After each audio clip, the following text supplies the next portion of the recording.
This exclusive, powerful documentary is intended to shock and expose the real, horrific truths of Jimmy Savile and the British establishment cover-up of institutionalised paedophilia throughout the UK.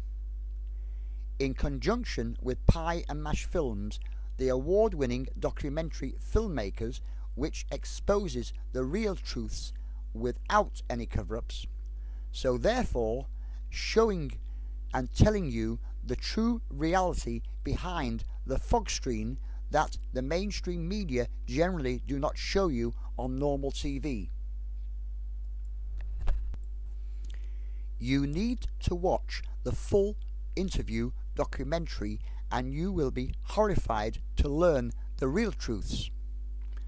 We have placed exclusive links within this video description below. Please leave your comments after watching the full documentary, and also please subscribe, as there will be many more powerful documentaries on this subject coming here soon. Thank you.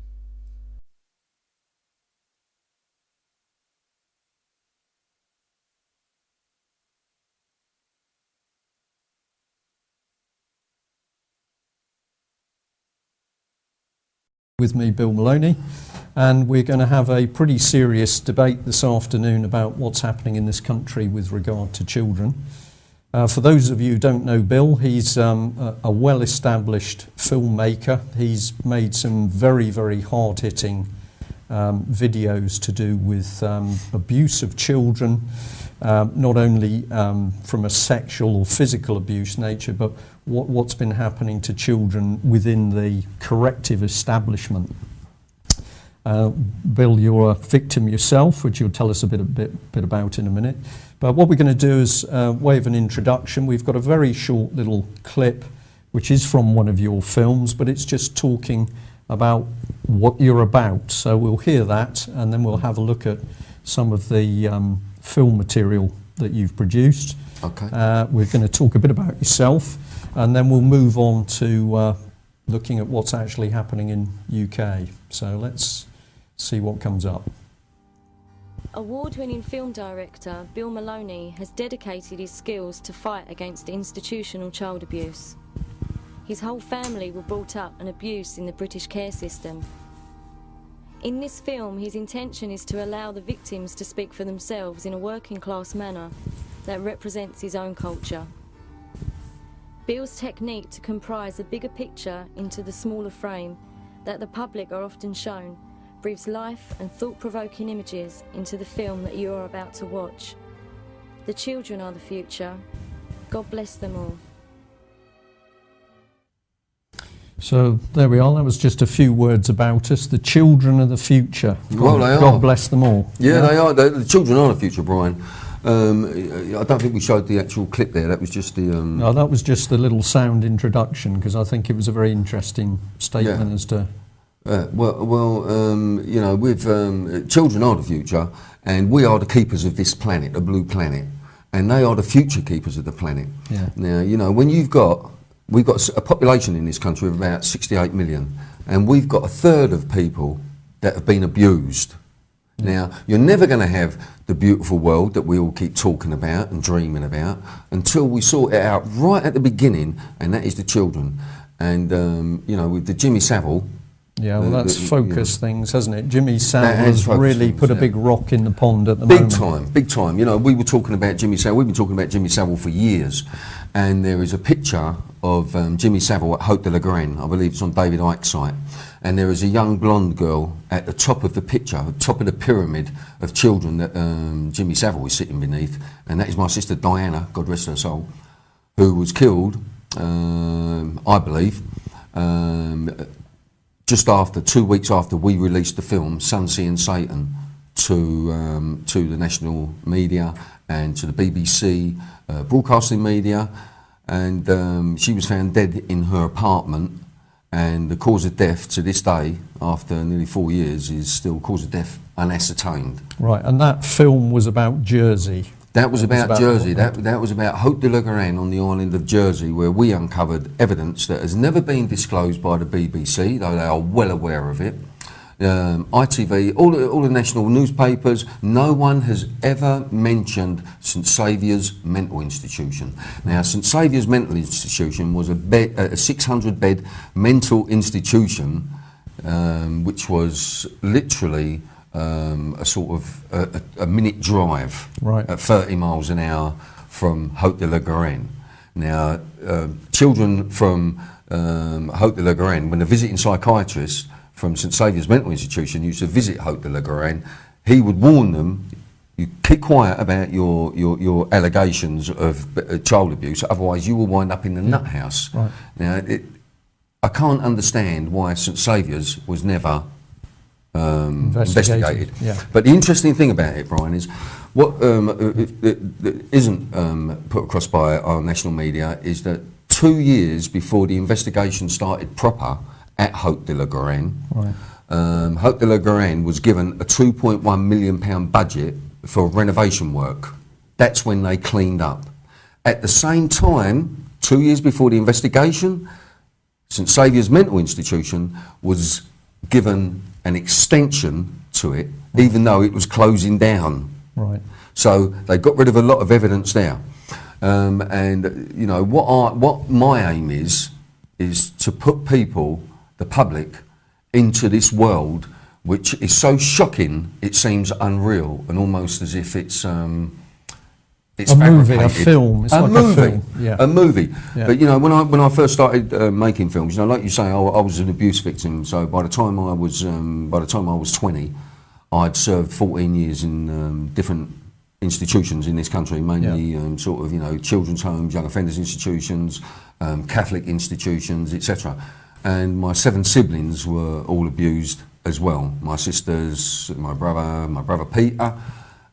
Is another interesting story. My brother Peter, he was only 17, and I'm sort of 3 years younger than him.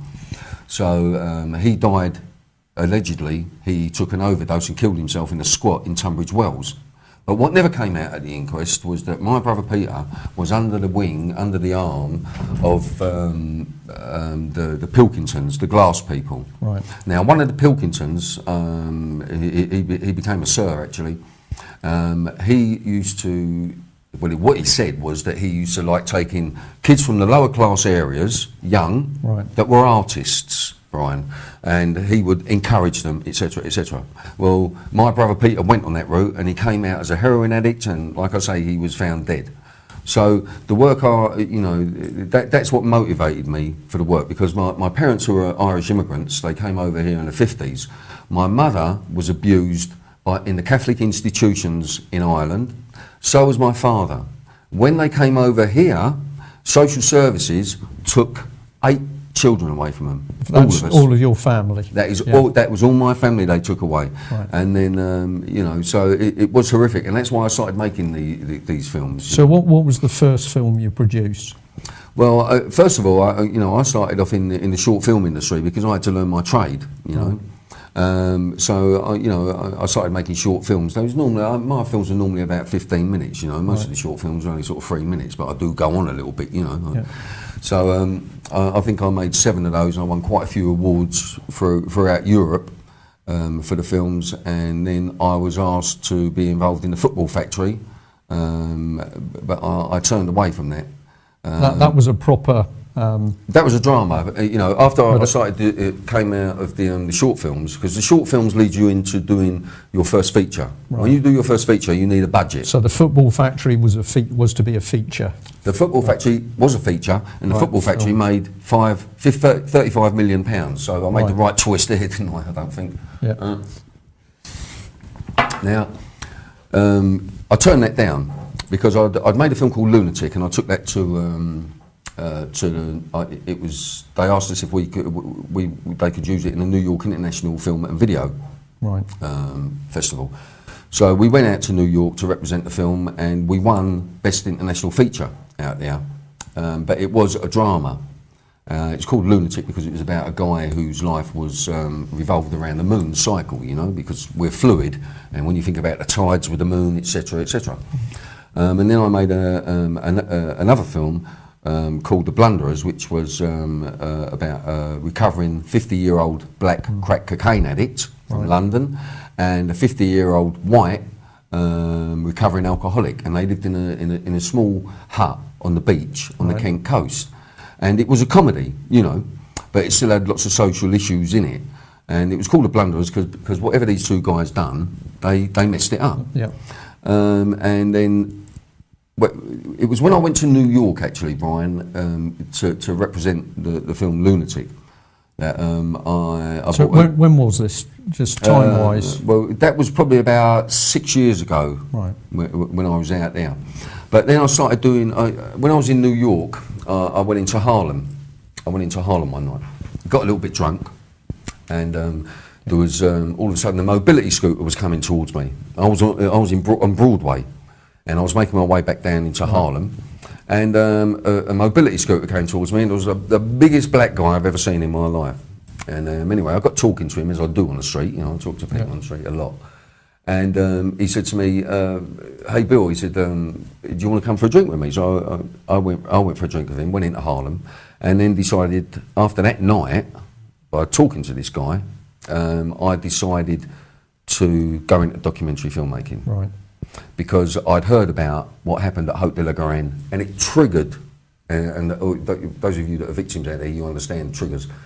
Yeah. So it triggered things in me when I was on the streets, you know, and I was seeing the poor people, and as I was talking to the poor people, the blacks, the Hispanics, and whoever else, I found out a lot of them had been abused when they were kids. So from there, and when I was out in New York, I'd heard about Haute de la Garenne. So when I was out there, I incorporated a piece into the film Billy and Lily Go to New York. Right. When I came back to England, I done the comparison with the people living on the streets in London. So that was Billy and Lily Go to New York. Yeah. That film was done. But 2 weeks after I got back from New York, I flew out to Jersey because of what was going on at Haute de la Garenne. And my sister Diana, she said to me they used to take me out to Jersey. So, and I was abused out there, Bill, you know, because Jersey was first disclosed around the Sea Cadets, you know, for allegations from the Sea Cadets. So I went out to Jersey, and I can't really, people say, what was it like out there? It's very difficult to describe Jersey because there is an inherent child abuse culture out there. And, you know, what I would like to say is when people think about child abuse, you know, they think about a grope or you know, even a sexual encounter. But there is more to it than that. Yeah. There is the psychological. You fracture people psychologically. You fracture them physically. They then become dysfunctional and possibly become abusers themselves. Yeah, so there's a cycle that started. There is a terrible cycle, Brian. You know, they start self-medicating. They will medicate with alcohol, with drugs, you know, like cocaine, and then, so they'll have the drink, they'll have the cocaine. Then we have the come down. Then they use the cannabis, or they'll use whatever sedatives they can. I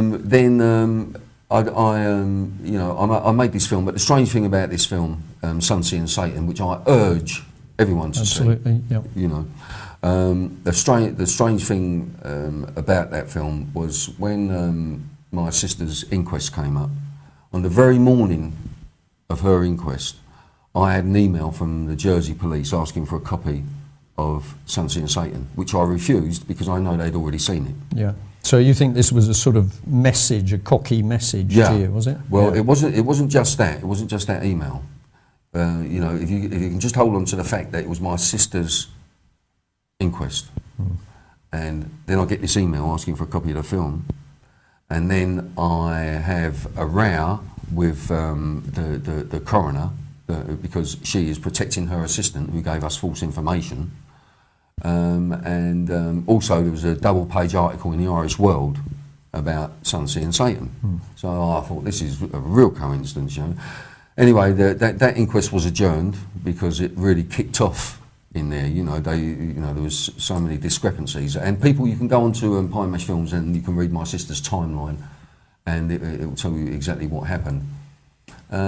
So to me, that was the institutions saying to me, listen, Billy boy, we know what you've been through, we know what you're like, we know you, we controlled your mind, we controlled your family. But fortunately for me, at the time, the institutions didn't like it, but I was a bit of an escapist, so wherever they put me, I tried to escape. Right. I refused to work. I was put into, when I was in a detention centre, I just refused to work. So they put me in solitary confinement. I was there for 2 weeks, and then that was going on. Anyway, I got out of that place. Like I say, we don't want to swerve too much around the Jimmy Savile, what's happening at the moment. And well, we're going to be coming back onto that. Yeah. So I had a tough upbringing, and right. I seem to have come out quite strong. I do have my times, I have my moments, people, I have my dark moments, and I self-medicate as well. Sometimes, if I go really mad, maybe once every couple of months, I'll drink, and I'll use cannabis, and but not cocaine, amphetamine or anything like that, so it's each to their own. So I do need to sort of... Something to soften it, yeah. To soften it, to soften it for the horrors. Yeah.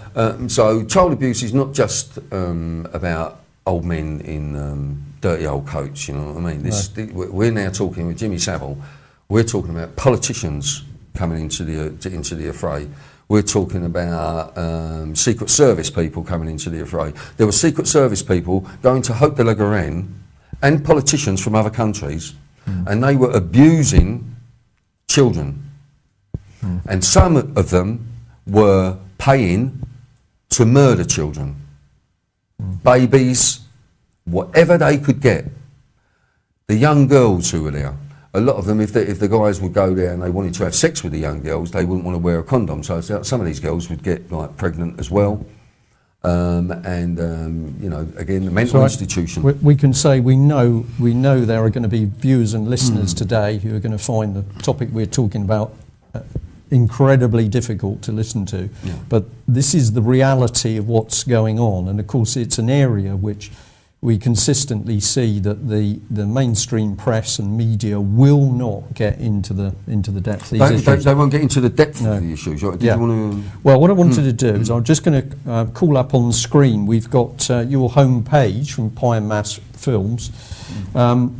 So first of all, we're going to be talking through things with Bill here today, and obviously we can only do so much in the time, but what we'd like to encourage viewers and listeners to do is to actually get onto his website, have a look at the films. Please have a look at those films yourself. I can tell you that some of them are deeply harrowing. You have to make yourself watch them, but we need to watch them, because if we don't do it, we're not actually picking up the truth of what's going on. Right, so if I what have we got? The top line here, Bill. Take us through the films then. Go on then. So is the pen visible there? No, okay. Top left. Okay, so let's say top left, the first film, Billy and Lily Go to New York. That's the film I was just talking about. That's my co-filmmaker, Lily Starr. We both went out there to represent the film Lunatic, and this is the film that we started to shoot when we was out there. Anyway, that is it in its glory.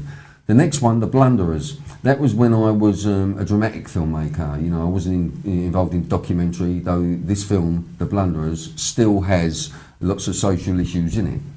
The third film is G20 Raw. Now, this was at the G20 when myself and Lily, we were kettled for 2 days outside the Bank of England, but we was the only camera crew that would stay in amongst and with the crowd, and they loved us for that.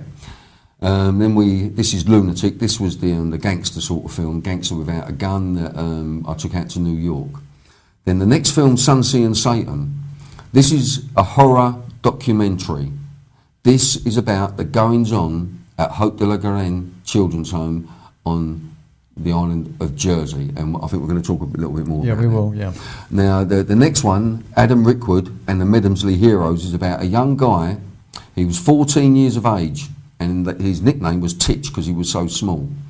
And his name was Adam Rickwood. He was found hanging in his cell in a young offenders institution run by Serco, and he was found hanging in his cell 5 years ago, I believe now. 5 years ago he was found hanging in his cell. He had a broken nose and a broken wrist. First inquest was null and void because the coroner was completely crooked, and he was even told that and told to stand down from the inquest, and then they put another coroner in. His name, I believe, was Mr. Tweedle. He was the first coroner. Then they put the second coroner in. When the second coroner came in, the first thing he done was banned Adam Rickwood and the Medomsley Heroes film. He banned that film until after the second inquest because he said it will prejudice the inquest. Right. He said, but after the inquest, you can put it back up. So I thought, well, that means if he's saying I can put that film back up, he already knows what is happening because that film covers it. So then we come to Forward Forever the Heroes. Now, I was brought up in Brixton, Peckham and Lewisham, or Brixton, Peckham and Lewisham, as I say, all right? Yeah. Now, Forward Forever the Heroes are about ethnic minorities that have been killed in police custody. And there's been quite a few thousand of them, and no police officers have been brought to task for it. The next one, Street Politicians, was on the day of the last election. I went onto the street and I asked, I think it was around about 500-600 people. They're not all in this film, obviously. Do you trust a politician? Not one of them said yes. Yeah. Not one of them. And then we never see a sort of survey which produces a result like that on TV, do we? No, absolutely, and it is so simple to do. Yeah, we can do it, Brian. You know what I mean? Why can't the BBC? But the BBC are completely in disrepute at the moment, and have just become the government. Whatever government's in power, their propaganda machine. Okay, then the next two films we have Palmer's Boxing Academy. Right, that's second to last there on the screen. We're sorry we haven't got a pointer, but this isn't the BBC. Yeah, second to last. Right. Yeah, and then so that was about a local boxing academy that I wanted to promote because I want to get sport back to the kids. We've been talking about this for years, not just because the Olympic Games are here. And then the final film, The Kids Punch Back, which is a film about the kids victims that are fighting back. So these aren't all the films, When you go on the homepage, you can go into, our news reports as well, which I believe we've got about 50 news reports up as well, which go from sort of 10 minutes, anything up to 20 minutes. So we have really attacked this, Yeah. And now with the Jimmy Savile thing coming out, which we've been talking about for many, many years. And, could I just say to... Just before you do that. Yeah. For people who've just seen that web page there for Pie and Mash Films, I'm going to say that Bill and his team are desperate for money to help their filming. And if you go and you watch some of these films and you see the quality of the films, obviously everything connected with it requires money to be able to do it, from travel, accommodation, bring in some external expertise. And if we are to keep the alternative media, of which Pie and Mash Films, very specialist area here, looking at this terribly important subject of what's happening with the children, we need to support it. So I'm going to say, please visit the website, and if you feel able to, please could you make a donation through to Bill for his work? Or what I'd just like to add to that, Brian, is all these films are up for free. Yeah. So we have made no money from these films. Okay. Minuscule.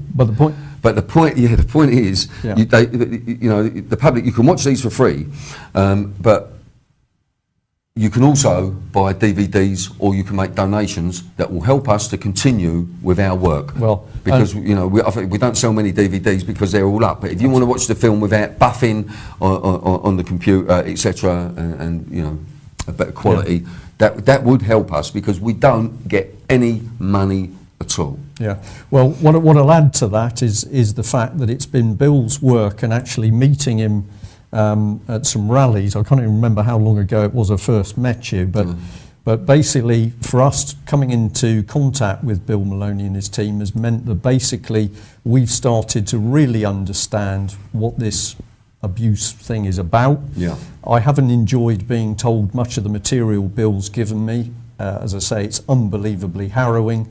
It's very dark. A lot of people simply want to shut their minds to it. It's too difficult. I don't want to go there. But it's real. We're going to be talking a little bit later about sort of the numbers of children. We're also going to be talking about money surrounded with this. If we are to get the lid off what is actually happening in Britain today, then we need people like Bill to be getting in with more investigative documentaries.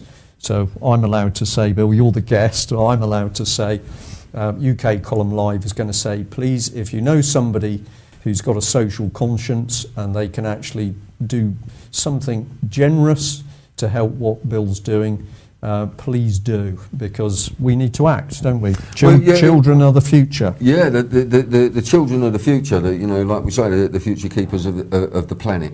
I believe that, like I say, there's a third of people, 30% of people in this country have been abused.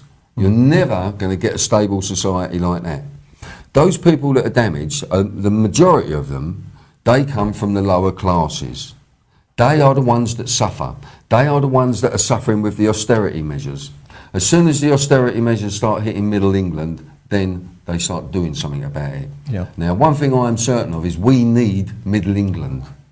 We need Middle England at their strongest, at their best, and at their most empathetic to help children. Yeah. Yeah. Well, a lot of them, we know from the reports that we've done in the UK column, when we've been looking at the issue of children being taken by social services. My first case, I think, goes back about 7 or 8 years. That was to do with South Wales. But at that time, you could see that the children that were being taken were also at the bottom end of the spectrum, whatever you want to say.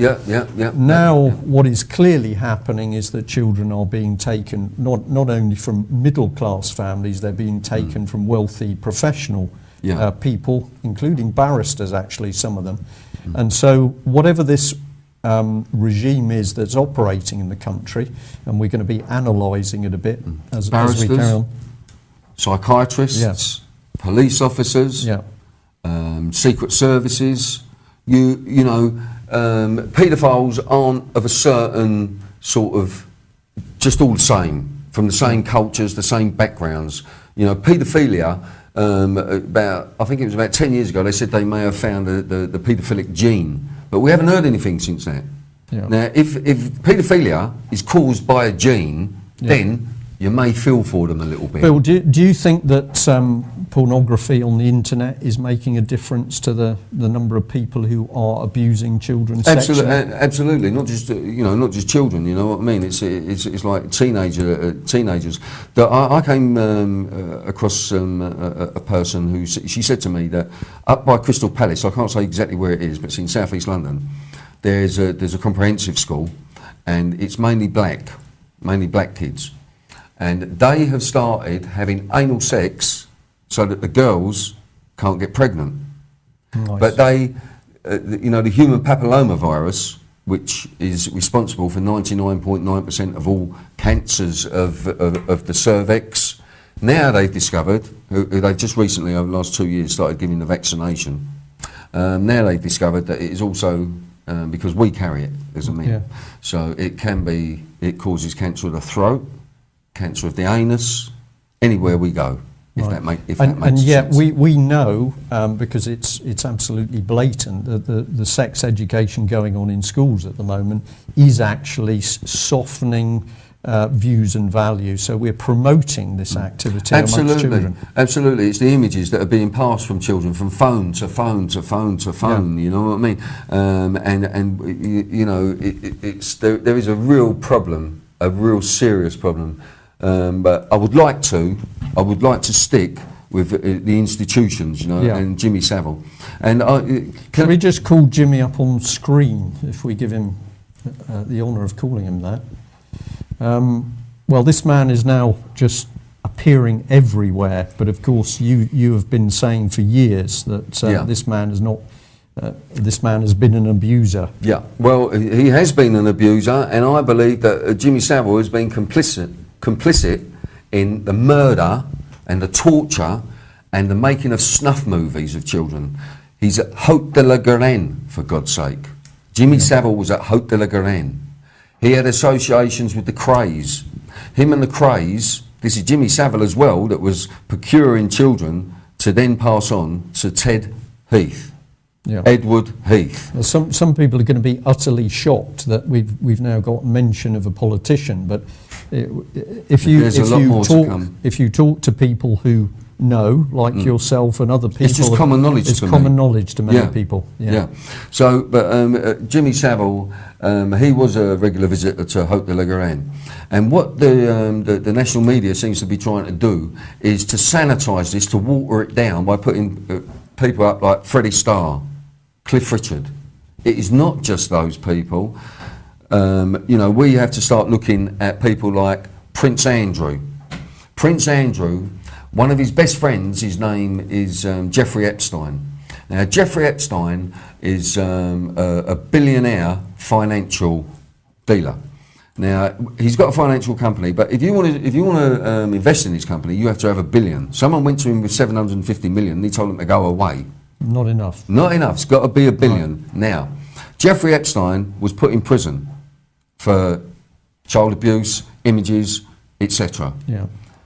2 weeks after he came out of prison, he was walking through Central Park in New York with Prince Andrew. Yeah. Practically holding hands. Well, this is an incredible thing, isn't it? Because it was reported widely in the press at the time. Pictures appeared, but it was almost as though those pictures appeared because let's sort of get this out in the open. And what's Prince Andrew? And what's the problem, isn't it? Well, there was never any follow-up questions on it. Well, the thing is, Prince Andrew and Jeffrey Epstein were very close friends. And Jeffrey Epstein was unbelievably allowed to land his own private aircraft in our military airfields, unheard of. And he would often have children with him, and then he would go to see Prince Andrew, etc., etc. So we've got this link with Jeffrey Epstein and Prince Andrew. Now, Prince Andrew and Jimmy Savile, they were friends.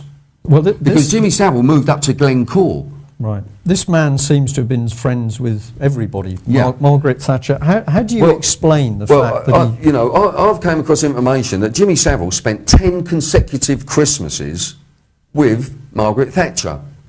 Also, the crazy thing, the craziest thing that I've heard about Jimmy Savile is the Israeli Prime Minister Begin. He was called Prime Minister Begin at the time of the 6-Day War.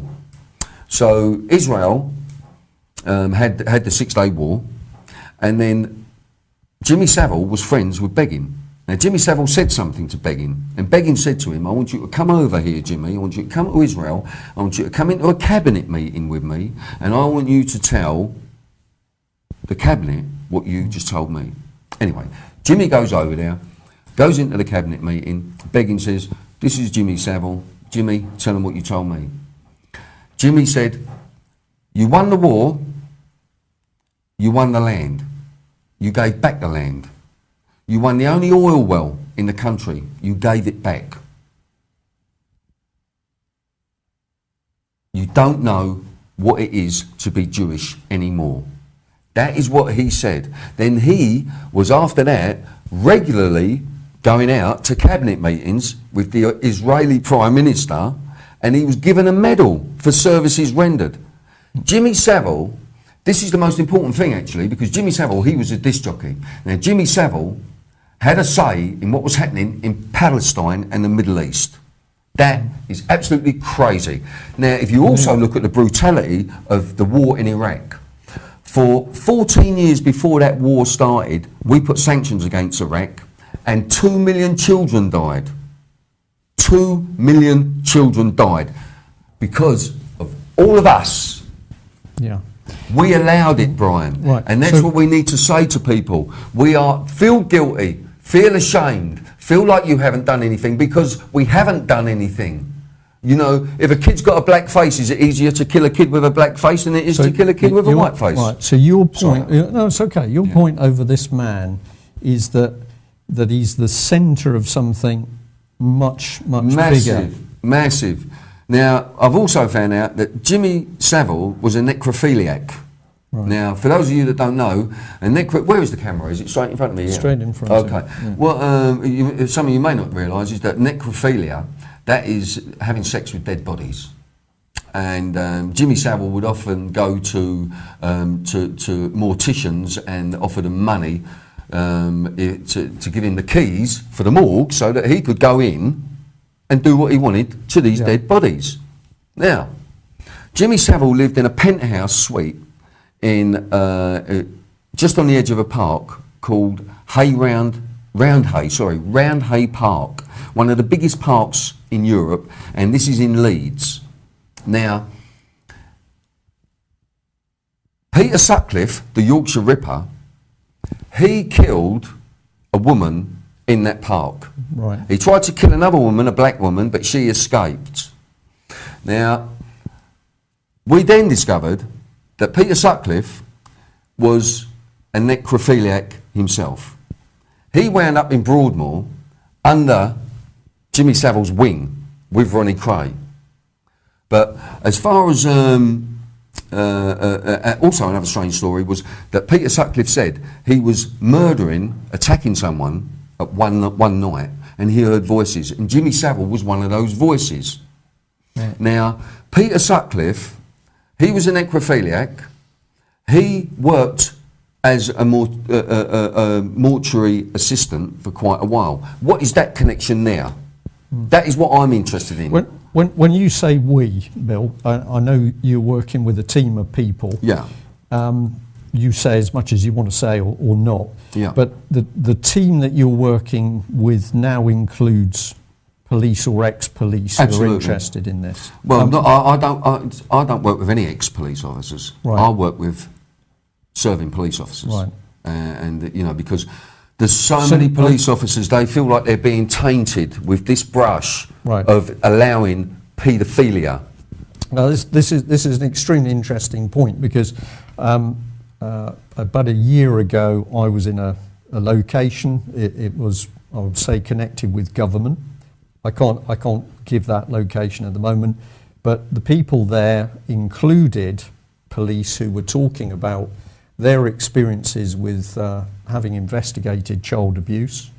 And one individual spoke about doing a survey, this is going back a few years, within all of the police districts to see whether there was any substance to the rumours about how many children were actually being abused and trafficked. So we're talking about thousands of children instead of one or two. Well, sorry, if I may, just finish this.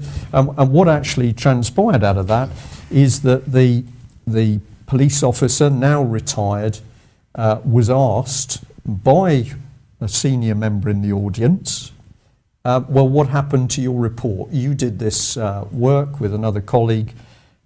You're telling us that you confirmed that what was going on was massive, that it was interlinked across the country, the abuse was connected with thousands of children. What happened to your report? And the person looked at the audience and said, it went into my boss's safe, that's a senior police officer, and it never saw the light of day. Yeah. Right? Now, that comment by police, I have also heard, and we have some mutual connections here. Yeah. We've also heard other police officers saying that they have spent thousands of hours investigating very large child abuse rings. They have found connections up to the highest levels of society and government. They've put together the plan to break it apart. They've put together all the evidence to bring it to trial. And then when they've submitted their report, everything goes quiet. And a couple of months later, they're told, drop it. Wind your neck in. That's and what they say. You have heard absolutely the same thing. Absolutely, I've heard the same thing. You know, the police have not got a free rein on this. The politicians are involved in this heavily. Esther Ranson is guilty of what's called vicarious liability. Now, vicarious liability, it means that supposing you and I are officers working in a young offenders institution, okay? Right. You're beating children regularly. I am not. But I know you're doing it, and I don't disclose. I'm guilty of vicarious liability. Right. Esther Ranson, I wouldn't trust Esther Ranson as far as I could carry you. Right. You know what I mean? Which is probably quite a long way. Actually. It might be. Maybe I should have used a different. You need somebody a bit chunkier. As far as I could spit. But right. you know, so that is Esther Ranson, and there was a little fact a while ago. I think it was about 2 years ago. There's a guy called Chris Whitwer. Plucky little fella. Right. I think he was an ex-Marine. And he used to, I think he's still got it up, he's got a sex offenders register up of his own, because we won't put one up. And the police won't take it down, so he's got it. But, you know, Chris, very feisty, and he spent a short time in prison. But he was voted by the community channel, who Esther Ranson is a senior patron of. Right. So on the community, it was called a community champion. They were looking for the community champion. Chris Whitwer was on that list. Robert Green, who's in charge of the Holly Gregg case. Campaigner for Holly Gregg, yeah. For a campaigner for Holly Gregg, Robert Green, he was on that list. I was on that list, and then you was on that list. Now, the three of us that were at the top, because I think you was doing well, Brian, you know what I mean? But well, you've told me this, and for viewers and listeners today, you may not believe what Bill is saying at the moment, but I had no idea where this process went. I knew about the list, but I didn't know where it went. And did you know you was on it? I knew I was on it, you was but on I didn't do anything further. At the time, you weren't prolific as a child abuse expert, if you like, Brian. Well, I don't claim to be still. No, but you're getting pretty close. And then we had Chris Whitwer, right? Done some pucker work, really good work. Then we had Robert Green, and we know Robert Green, for what he believes in, has been to prison for it. And then there was myself. We were all taken down. We were running free. We had more votes individually than all the others put together. Right, and when was this then? I think this was about 3 years ago, actually. Right. And then our producer at Pioneer Films, she got in touch with Esther Ranson, who was a nasty, I can only call her a bitch, really. Yeah, because it's UK Column Live and we got an agreement. Yeah, I know, no expletives. But okay. his bitch, all right. is that okay? Okay. So we were all taken down, and their phone lines, where Esther Ranson was working, they were blocked. They were just, for 3 days, she kept getting it, she would not talk to anyone. Right. She took down the three of us, and we were all very prolific as activists against child abuse. We heard nothing. Now this is coming out, and her crocodile tears. Well, she said, correct me if I've got it wrong, but Esther Ranson's said something in the press like they wouldn't let us speak out. Or well, who are they? Like, well, that's an interesting I mean, question, you know, you can't get a better platform than what Esther Ranson's got. You just can't. Now, you know, you do have what we call gatekeepers. Now, gatekeepers are people that you think are fighting against child abuse, but they are not. They are not. And ignoring things is one of the worst things you can do. Yeah. Well, certainly, I know from a case that I was personally involved with, an individual went for help to Childline, and that ended up with personal communication with Esther Ranson. Yeah. It was all going fine, very polite, helpful, encouraging emails coming, and then at the point that the pressure was really starting to come on the parent, it was like somebody flicked a switch, no further communication from Esther Ranson at all. Yeah. And that was coupled with, part of the incident was connected with Gibraltar. The Childline base in Gibraltar, an individual there was also very helpful to the mother.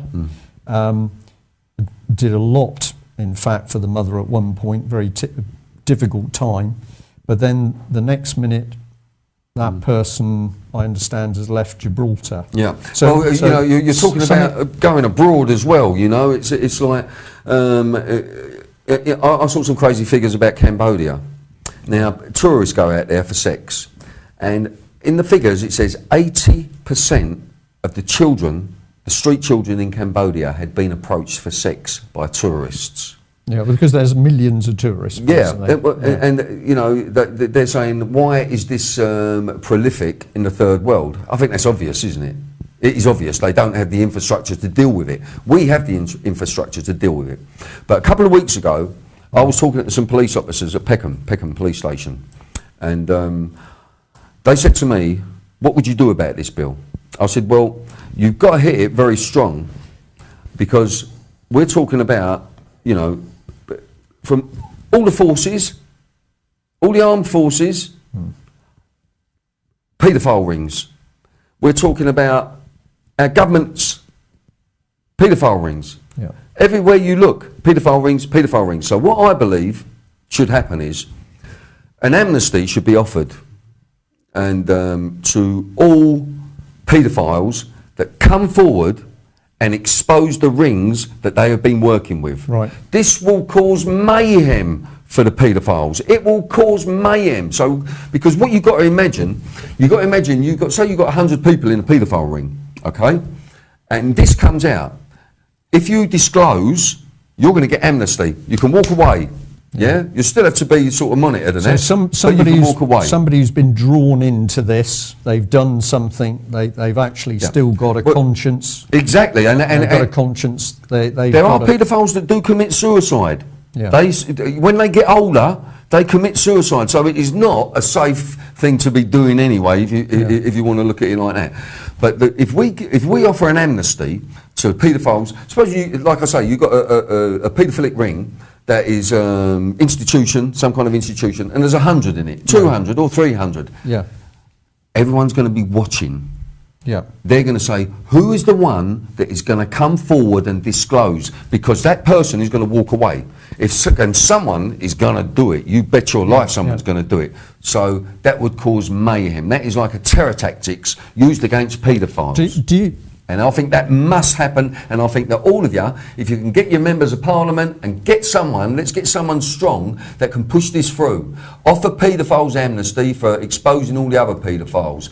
But I think the amount that there are will be horrific. Right. Senator Savile from Jersey. Now, wherever we think he stands at the moment, I'm just going to say, I just want his quote. I don't want to discuss too much on that. But the quote that Senator Savile made is along the lines that governments love paedophilia because paedophilia is the means by which people can be totally controlled. And this is a very, to me, this is a very astute statement that if I go back into, don't like doing this, go back to the very, very early 70s when I joined the military, you are vetted to see whether you're reliable, and what is checked depending on what your future job is going to be and your security clearances. Do you drink? Are you an alcoholic? Have you got any drug habits? Are you a womanizer? Have you committed adultery? Dirty little secrets. Now the intelligence services wanted that information principally because if you were harbouring dirty little secrets, then you could be blackmailed. And if you could be blackmailed, you were a security risk. That's what I believe was happening at places like Haute de la Garenne. Right. Well, what I wanted to say for the audience this afternoon is that if you actually look at what is developed in our society at the moment, you can now get away with virtually everything. You can be a politician, you can take drugs, you can have mistresses, you can use prostitutes. All of this has happened. You can fiddle your expenses. Start wars. You can start wars. Tell lies to start wars. So all of these things are attributes which we see for British, we just stick with Britain, with British politicians. But the one thing which is still not acceptable is the abuse of children. Never will be. Right. But that, to me, seems to just make complete sense that if you want to completely own a politician or you want to own a senior policeman or even a military person, so they're going to do exactly what you want, then you need people who are corrupted in this way. What I believe is, in places like Haute de la Garenne, it's happened in a lot of other countries, so you'll get Haute de la Garenne, and you'd say, say you've got your eye on someone in the Secret Service, right, who's been a little bit tricky, causing grief or anything like that. What you do, you get them a Haute de la Garenne, and you let them have a kid, but you film it. When that person gets home, you send them the film. They will do anything you want them to. They will do anything you say. We have to look higher than the entertainment industry. The entertainment industry has opened this up via the monster, the child abuser, the child killer, the necrophiliac, Jimmy Savile. And that is true. I'm not making this up. No, okay, you know, so because I've been talking about stuff like this for many years now, and now it's starting to come out. But the BBC at this moment are trying to sanitise this, because there were very major people in the BBC. The BBC is the government's propaganda machine. That is theirs. They own it. Well, and we just 1 minute. Yeah. We give them £3.45 billion every year. Yeah. And I found out the other day that if you're blind, instead of giving the BBC, I think it's £145 whatever, or £147, you only have to give them £72. The BBC are taking licence fees, Brian, off of the blind. Yeah. So what they're doing, they're cutting off. They're saying you can't watch the visuals, but you're still listening to our audio. Where is the compassion in the BBC for that? I don't think there's any compassion, because I agree with pensioners. you. I agree with what you've just said, that the BBC is absolute propaganda machine that is control. I believe Absolutely. at the moment, I think I'm right on this, that the BBC is about to unleash an investigation into how unbiased it is. Oh, really? Okay. Who's going to do the investigation? Well, they are. Well, the BBC is going to do it. Oh, there you go.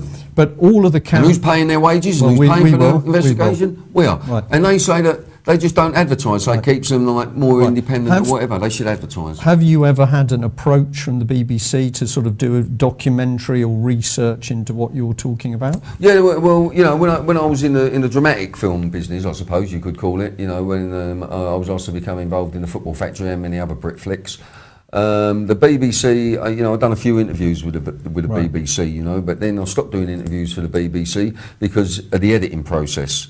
You see what we're doing now, you know, there's no editing in this, Brian. No, it's going out live. We're sitting there, it's going out live. Yeah, but even when things go out live, they can still edit it. You'll be surprised what they can do. You can change a story completely through editing, you know. It's like the BBC with me, they were doing sort of hour interviews, hour and a half interviews, and then they was looking at the style, the way I was shooting films, the grittiness of it, and then they tried to start getting I could see their reporters almost wanting to swear like I do, you know what I mean, in the films. Yeah. Which was a bit crazy, or becoming more using the hands, more gestures, etc., and trying to become involved in the subject that they're talking about. Now, if you're a reporter, which I am, I hold a press pass. Now, if you're reporting on a film, you should still you remain unbiased, but sometimes you just have to show your emotions. Yeah. And you never see these reporters doing it on Sky, or they're all dressed the same. I saw a guy. He was in the country, right out in the sticks, and he was reporting on the floods. Yeah. And he's in this rural area. He's got a suit on. He's got a tie on. I'm doing it now because but we're not flooded yet. Well, we were earlier on. Yeah, we won't get flooded by the audience. We have to talk about that. Yeah. But yeah, I know exactly what you mean. But people who are in this doing very serious work, even when you're dealing in documentation about. I'll stick to the area that I've done most in, which is the children being taken away by child services. Even when the documentation exists, the BBC does not want to get involved, and the rest of the mainstream media. Yeah. Booker from the Telegraph, Christopher Booker, who's done some pretty crunchy articles on what's been happening in family courts, but he's quite happy to say that the key problem is the moment you start to get to the nitty-gritty of what's going on, the legal teams start to warn off the editorial boards. Well, look, I'll tell you what, that takes us nicely into Jack Straw. You see, Jack Straw, I think it was about 4 years ago when I was still in the process of making Adam Rickwood and the Medomsley Heroes.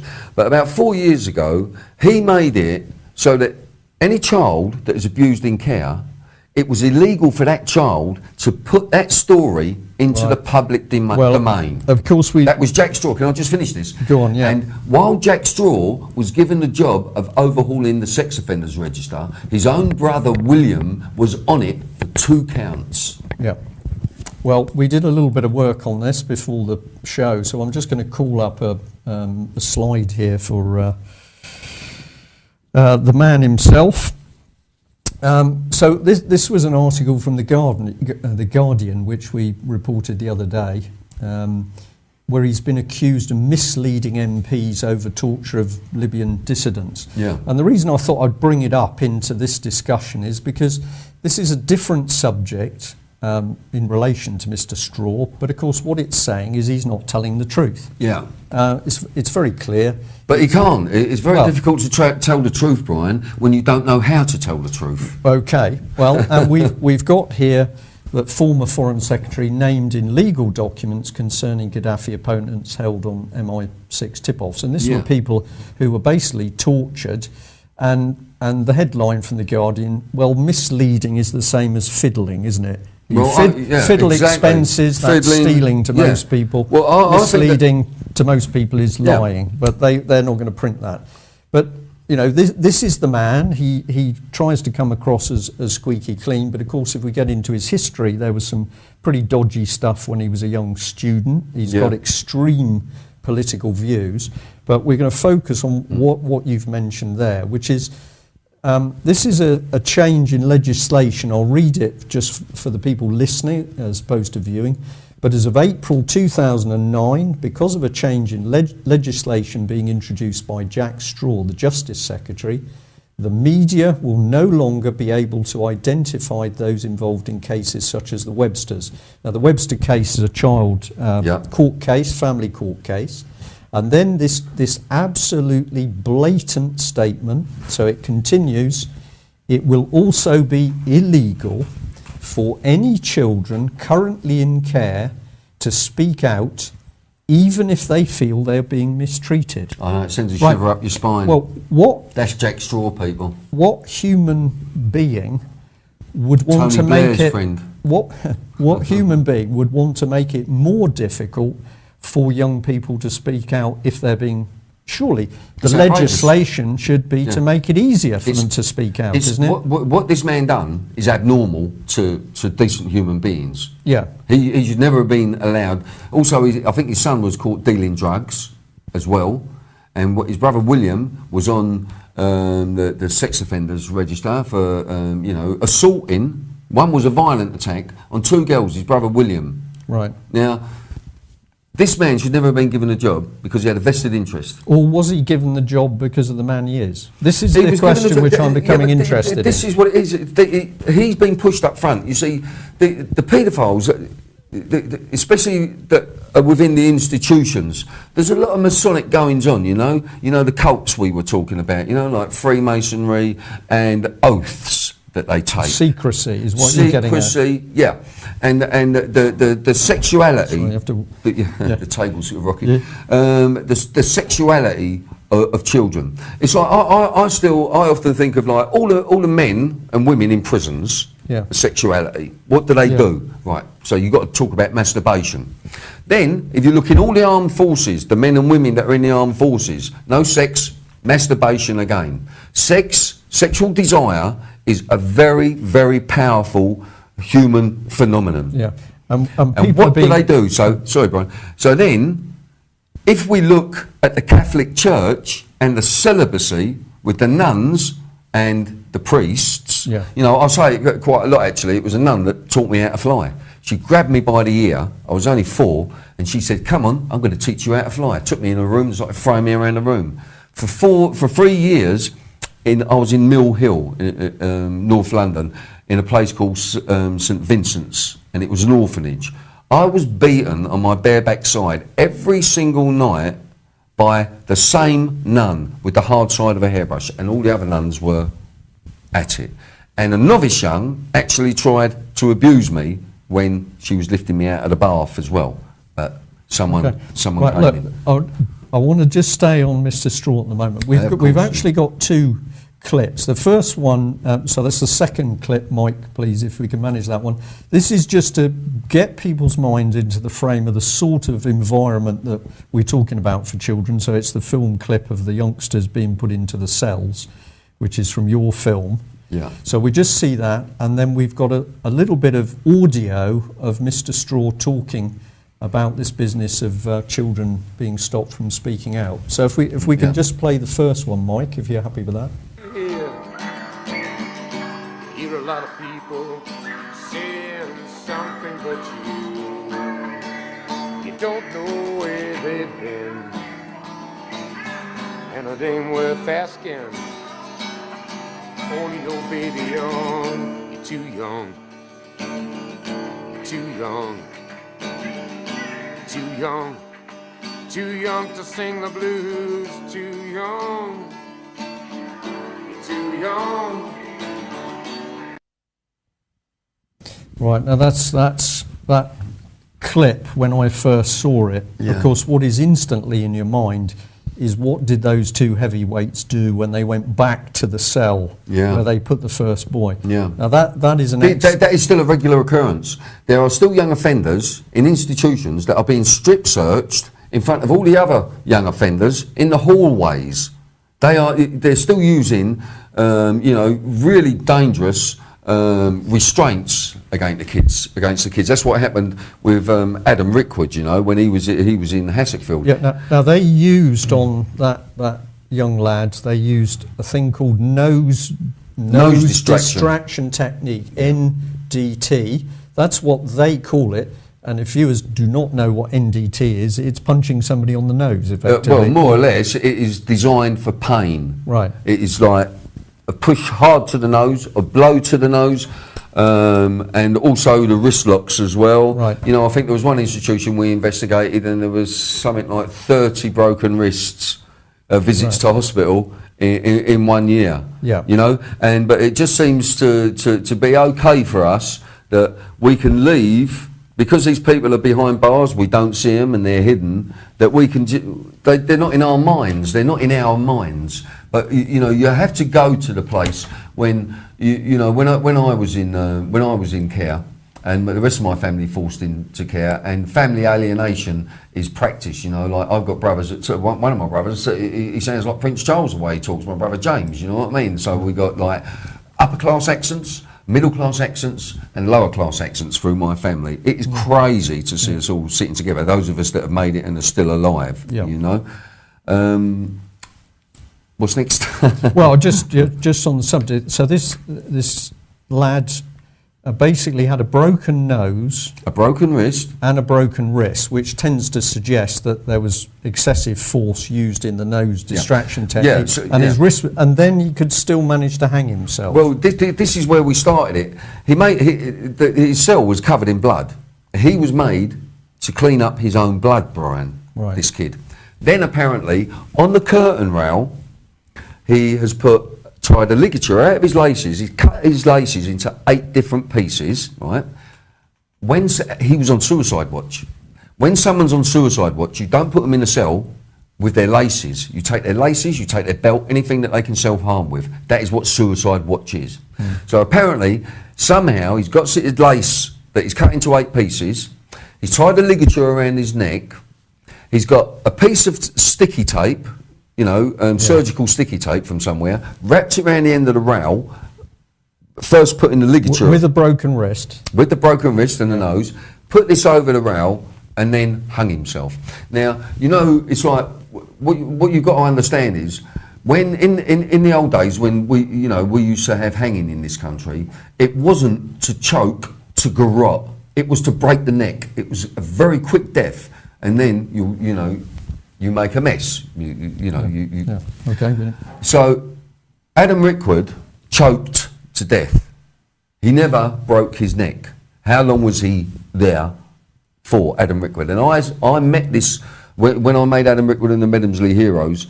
I met this child's family, and it's like I've just got so many puncture marks in my head from when I go and meet these people and become very close and attached to them. If you watch Adam Bill's, Rickwood, you watch Bill's film, and you can see detailed and very close-up interviews with the family members, including his mother, who is expressing her utter disbelief that the thing can go through an inquest where...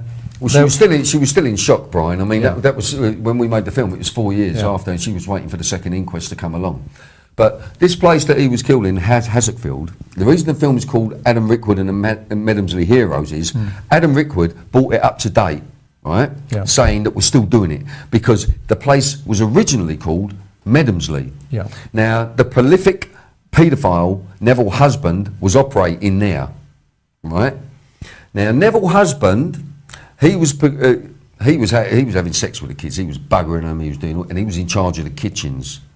But Neville Husband, and he was also having pornography, child pornography, sent in to the prison.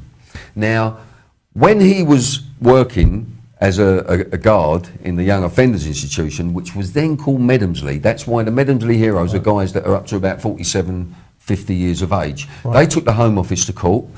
They won. £3 million was allocated to them. They got £500,000, while the legal profession, i.e. their solicitors and barristers, they picked up £2.5 million. Yeah. Outrageous.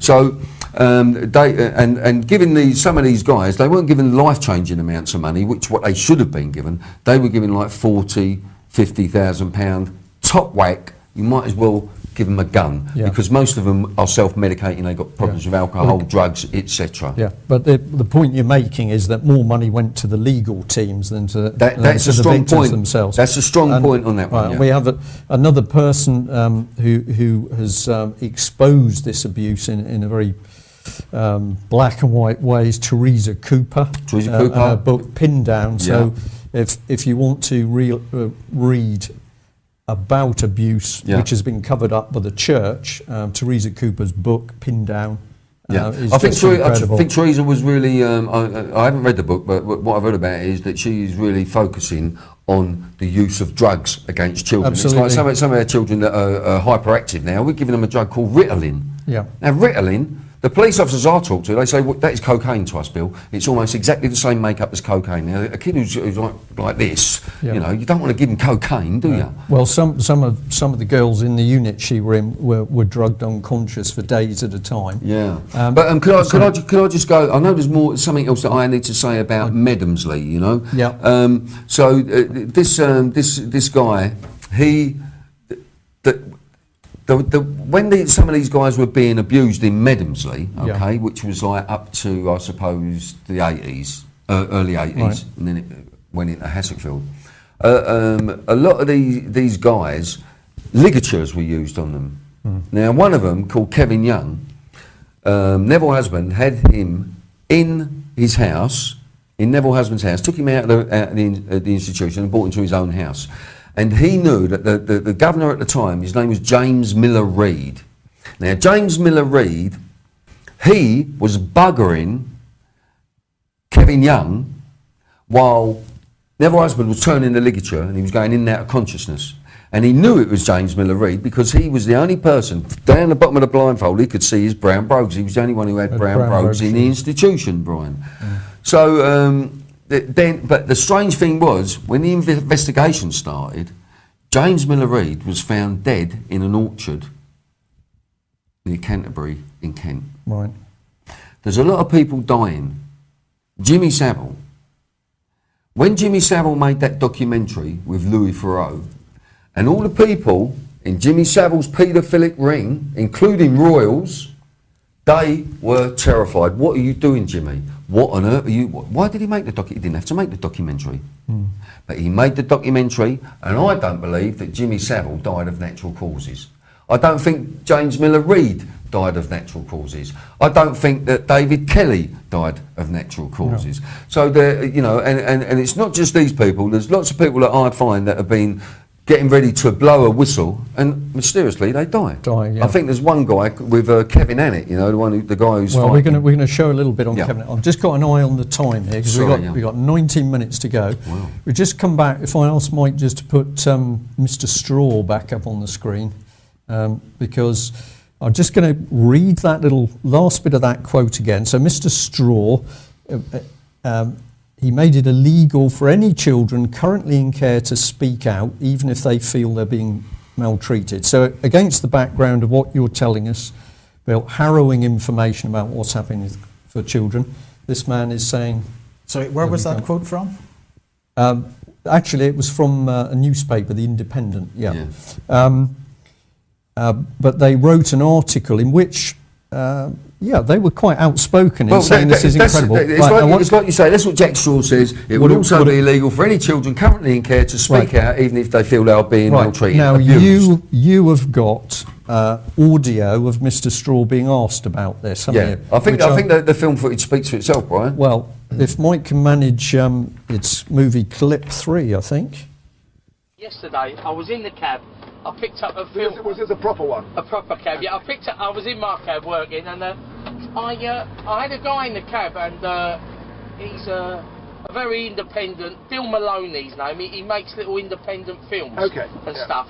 And I didn't realise he's working on one now about child abuse, and I didn't realise he said to me to say to you, why in 2009 you made it illegal or for any children in care to speak out about being ill-treated. Did you do that, Jack? No. He said that was something to do with you, and I said, I've got you. He said, oh, Jack Straw, he made it illegal. I've got this. Children in care to speak out. I said, well, I'll ask him that tomorrow.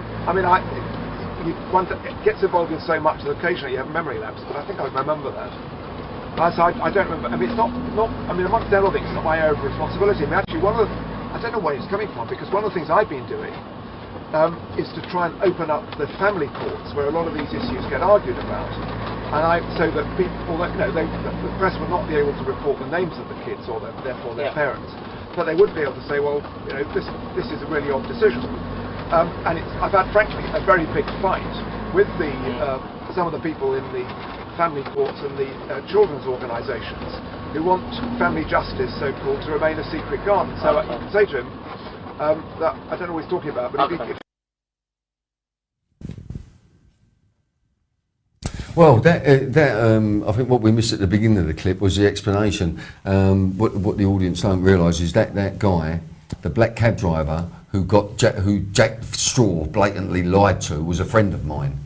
And he was given the job because he does acting as well, and I trained him as an actor, the cab driver. And one day the Sun went to him because they was looking for someone who could pick up, I think it was the last election, they could pick up politicians and they'd talk in the cab, and then the Sun would put it up on their site, know what I mean, and people could see it. So Jack Straw blatantly lied there.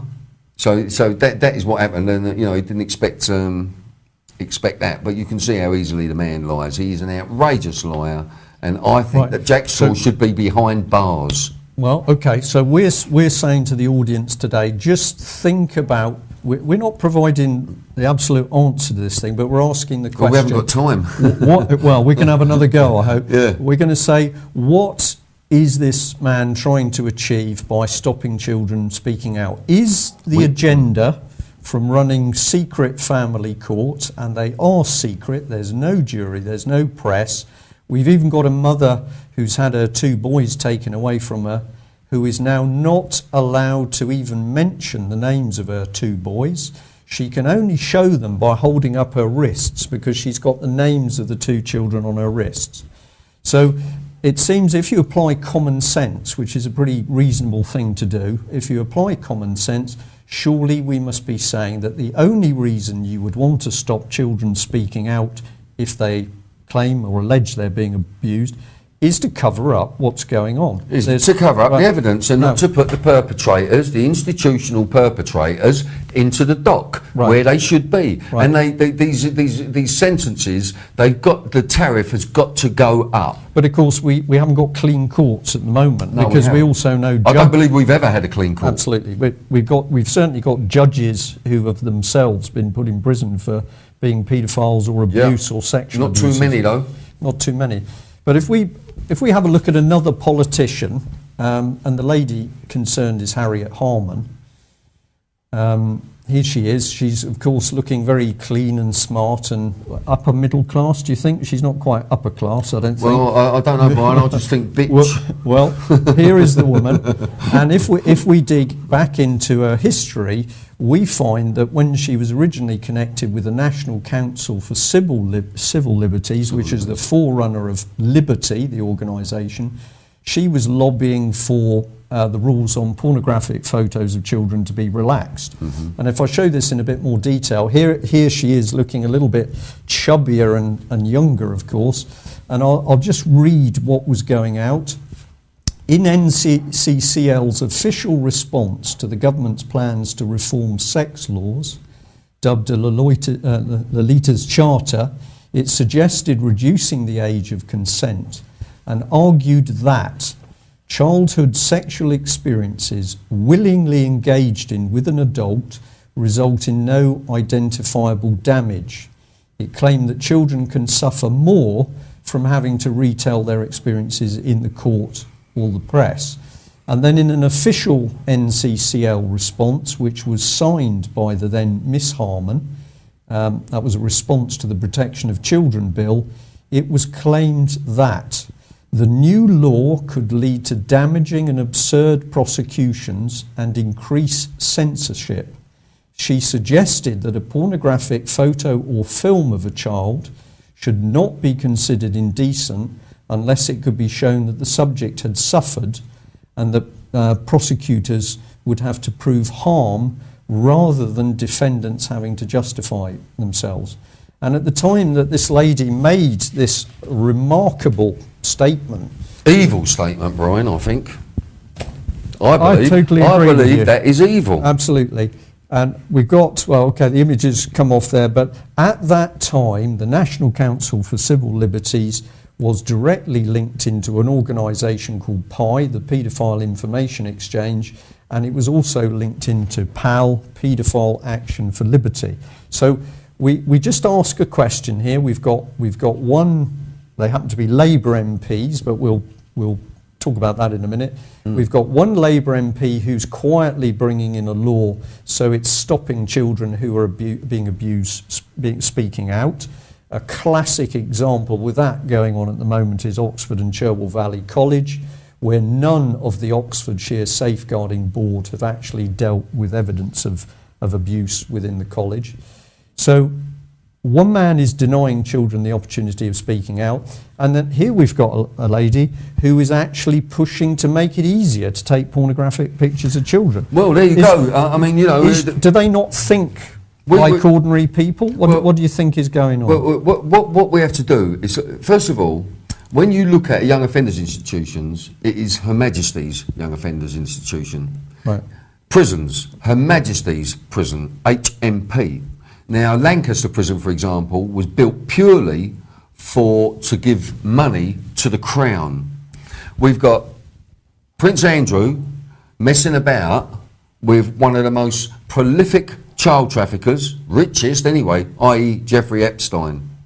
We have to start looking at these people. And asking the questions. And asking the questions. Why is Prince William being groomed to be king?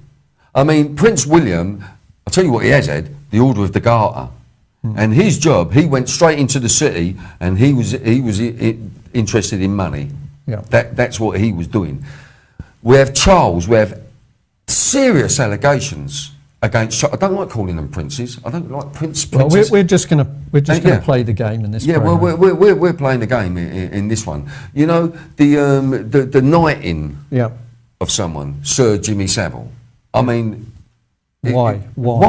Yeah. Why? Kneeling. Well, I mean, this is a Christian society. Well, now, the Bible tells us you do not kneel or bow to anyone. Or take an oath. Or take an oath. Yeah. And then when we get this knighthood, you know, the Queen owns the island of Jersey. Right, so we don't own it, Brian. The UK doesn't own the island of Jersey. Okay. The Queen, the Crown, owns the island of Jersey. Let's get that straight. Right. And she has taken no responsibility. All she's got to say, this is outrageous. She said something about Hamza, the guy, is it Hamza? Hamza, who's just sent to America. Yeah. She said, why is this evil man still here? Yeah? Why doesn't she say, why has all this evil stuff been going on the island that I own? She should be saying this to Phil. It's a very good question. What happened on our island, Phil? Don't you think we should speak up and say we don't know nothing about it, or we're going to get it sorted out? Okay. Nothing. Absolutely, Bill. We've got 9 minutes, and there's a few things I think we ought to ram into the programme. Yeah. Just sticking on politicians and what it's about. Money you've mentioned. Now, a figure which I think you said to me last night was that to keep a child in one of these young offenders institutions, so it's being run by Serco, the biggest company you've never heard of, and I think you said £175,000 a year. Right, well, that's Serco. But then you've got councils that have secure children's homes, £250,000. Per child per year. £250,000 per child per year. You can go and foster a child, Brian, okay? On the backs of buses now. We were talking about it this morning. Got a spare bedroom? Are you over 25? Why not foster a child? Yeah, so children... Not, have you got children? Have you got a family? Could you accept a child into your family? You know, have you got a spare bedroom? Are you over 25, want to foster a child? Yeah. So they will get up to 500, it starts at about 400 and something pound a week per child, nearly £500 per week. A lot more if the kid's got learning disabilities or any kind of incapacities about it, a lot more. Yeah. So this is big profit. And that is why the kids have not been put out for adoption, because the money is in the fostering. Yeah. Well, we know even with the legal fees around family courts, we're talking about a minimum of £20 billion a year. Crazy. And if we tot up the sort of figures that Bill is talking about here, and please go away and audience, please go away and check this stuff yourself. We're also talking about tens of billions of pounds around. Children are big money. Yeah. Now, could I just say one thing quickly? Yeah. That people say to me, Bill, why do you think these people are killing the children? Why are they burying them? You know, Lenny Harper's investigation, Lenny Harper's investigation. You must see, please watch Sun, Sea and Satan. If you don't watch any more of our work, just watch Sun, Sea and Satan. They say to me, why do you think these people are killing these children, Bill? Because today's victims are tomorrow's witnesses. You've got to get your heads round this. Today's victims are tomorrow's witnesses. If you've got a good life, but you've killed a child, it's going to come back on you. You know what I mean? Absolutely. If you don't actually kill them. Right, let's get in our remaining little film clip if we can. And this is where you had the opportunity to speak to Harriet Harman. To ask her a few questions. Harriet Harman and Ed Balls, or is it just it's Ed Balls as well, and also the union man whose name escapes me. Dave Prentice. Right. So Dave Prentice. We've just about got time to get this clip in. Okay. Harriet, right, if I can just give you 1 minute. We're talking about child abuse. We'd just like to talk to you about the cuts and how it's going to affect child abuse. Harriet, you don't want to talk about child abuse. I understand that, Harriet, but you're here to talk to people on the street, and we represent... So Harriet Harman doesn't want to talk to us about child abuse today. She didn't say that. Okay, at the moment she doesn't. Well, that's what he said to me. I gave her a chance. Mind your own business. Let's go again. Let's go again. Let's go again. Chop, chop. This way. You've got to get the face. Get the face.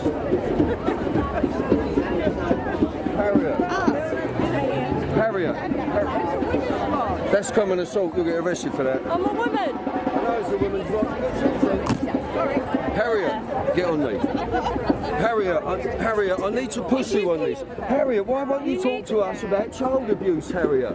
You're part of the government. Don't touch me, because don't you just touch me. Right, so Harriet is not willing to talk about child abuse. And how are the cuts going to affect child abuse?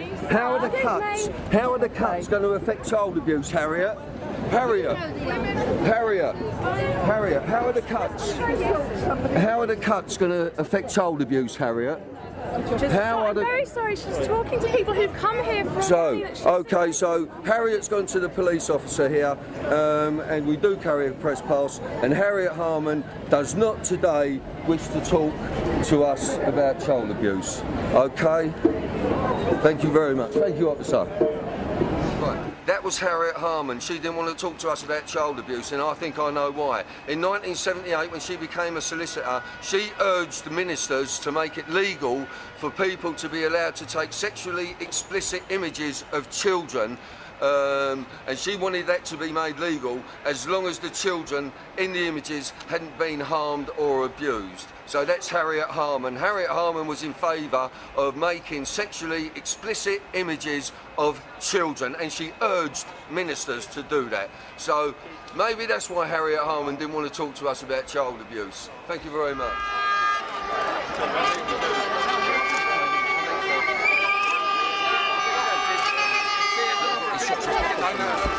It's Bill Maloney, and I represent a film company called Brian Films, and we're interested in what the cuts are going to do against child abuse and young offenders institutions. Hey, mate, I think it's very important we make... I'll talk to Ed, not you. You're here to talk to people. I'm just on the BBC. Ed, I represent the lower working classes, and I'd like to know what you're going to do, and what your government... Let that girl alone. I want to know what you're going to do to help child abuse. And you've been talking about this before. What are you going to do about child abuse in our young offenders institutes? Bill, yeah, so you don't want to talk about it.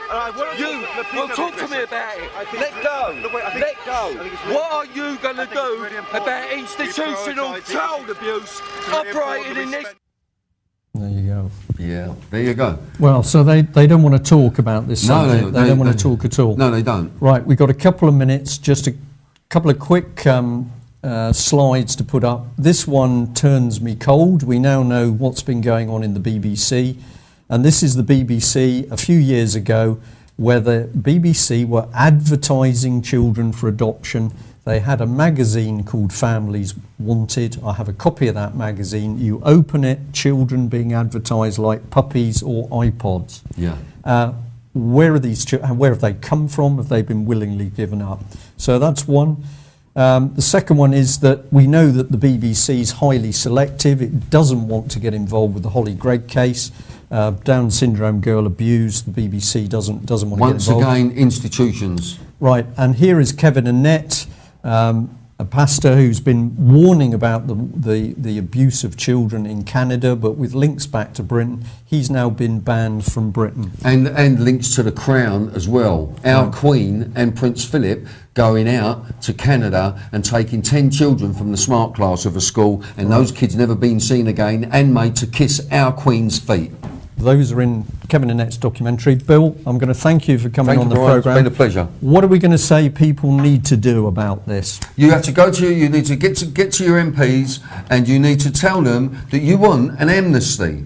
You want an amnesty for paedophiles that will come forward and expose paedophile rings. That will terrorise them. That is our terror tactics, like our government uses against the paedophiles.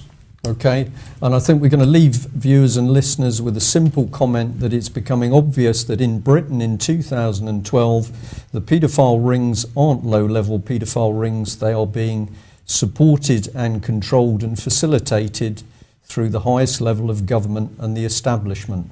Thank you. God bless all victims and survivors. Thanks, Bill.